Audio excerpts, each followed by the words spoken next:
Dining রুমে ছিলাম, এবার আমরা হোস্টেলে চলে আসছিলাম। আসলে এটা দেখার জন্যই তো এই বিল্ডিংয়ে আমরা এসেছিলাম। আচ্ছা, সুন্দর। সম্মানিত দর্শক, আমরা এক হোস্টেলের একটি কক্ষে প্রবেশ করেছি। তো এখানে আমরা যেটা দেখতে পাচ্ছি যে 4 জন থাকার ব্যবস্থা রয়েছে, তাই তো? 4 জন রয়েছে এবং প্রত্যেকের জন্য সুন্দর পরিপাটি বেড এবং চেয়ার টেবিল রয়েছে এবং ওয়েল ডেকোরেটেড আলমিরা রয়েছে। আসলে তো একজন শিক্ষার্থীর জন্য আদর্শ ও পরিবেশ যা বলতে যা বোঝায় তার সবগুলোই উপস্থিতি এখানে দেখতে পাচ্ছি। এই যে সুন্দর আয়না সহ এভরিথিং অ্যাভেলেবেল আছে এবং অনেক বড়। সবচেয়ে বড় বিষয় হচ্ছে এনাফ স্পেস এখানে রয়েছে, যে 4 জন থাকলেও রুমটাতে যা যা থাকা দরকার সব কিছু তো আছেই, যতটুকু স্পেস দরকার তাও মোটামুটি আছে এবং সুন্দর। সেই সাথে সামনে বিশাল ফাঁকা জায়গাও রয়েছে, খেলাধুলার ব্যবস্থা রয়েছে।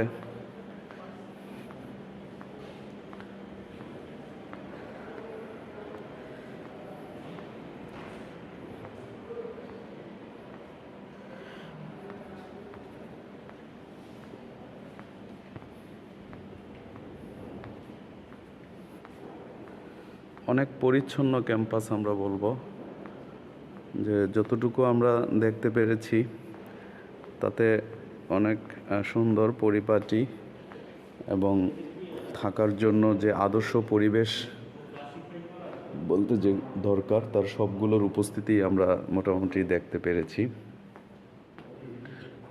এই জাফলং ভ্যালি বোর্ডিং স্কুলে।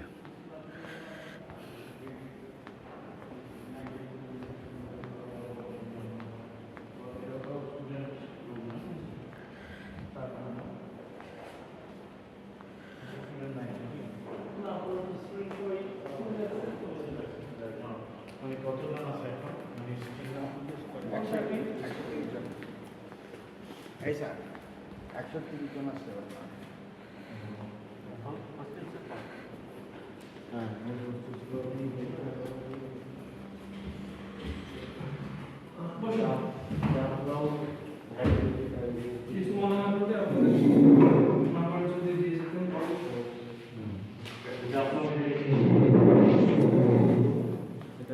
এটি হোস্টেল সুপারের কক্ষ, যিনি